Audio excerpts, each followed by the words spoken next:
The summer of 1940, a time when the world teetered on the brink of an uncertain future. The fate of Europe hangs by a thread as the dark clouds of war loom ominously over the continent. Nazi Germany, victorious across the continent, sets its sights on Great Britain. Hitler's ambitions know no bounds, and his war machine seems unstoppable. The Luftwaffe, Hitler's mighty air force, prepares for Operation Sea Lion, the invasion of Britain. The skies are filled with the ominous hum of engines, a prelude to the storm that is about to be unleashed. Standing in their way, a small band of fighter pilots, outnumbered, outgunned, but not outmatched. These men, with nerves of steel, are Britain's last line of defense. They were the few, the brave pilots of the Royal Air Force. Their mission was clear: to defend their homeland at all costs. These young men, many barely out of their teens, climbed into their Spitfires and Hurricanes day after day, facing overwhelming odds. Each sortie could be their last, yet they flew with unwavering resolve. The roar of engines, the rattle of machine guns, the constant threat of death from above became their daily reality. The skies over Britain turned into a deadly battleground where every maneuver could mean life or death. They fought not for glory or conquest, but for the survival of their nation, their families, their way of life. The stakes were unimaginably high, and the weight of the world rested on their young shoulders. You can see the determination in their eyes, knowing they are all that stands between Britain and Nazi invasion. Their courage and tenacity became a beacon of hope for a nation under siege. Their courage in the face of such adversity is nothing short of astonishing.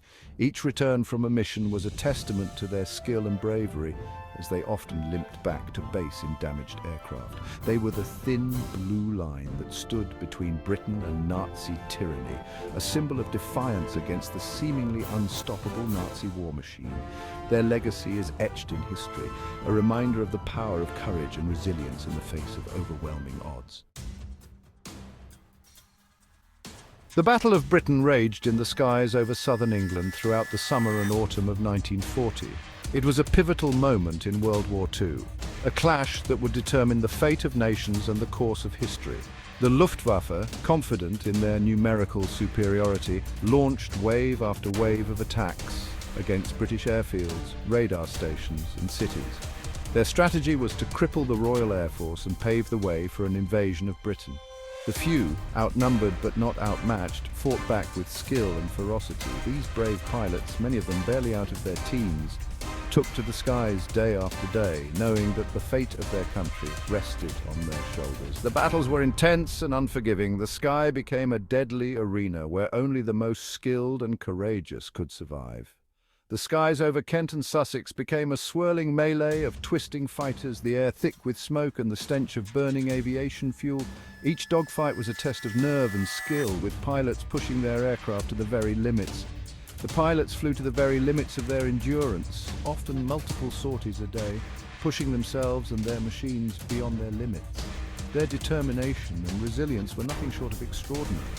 Despite heavy losses, the RAF inflicted unsustainable casualties on the Luftwaffe, gradually grinding down their numerical advantage. Each victory, no matter how small, was a step towards turning the tide of the battle. The turning point came in September when Hitler, frustrated by the stubborn British resistance, shifted his focus to bombing London. This strategic blunder gave the RAF a crucial opportunity. This gave the RAF a much-needed respite, allowing them to rebuild their strength and inflict even heavier losses on the Luftwaffe. The resilience and bravery of the RAF pilots, combined with strategic errors by the enemy, ultimately led to a decisive victory that changed the course of the war.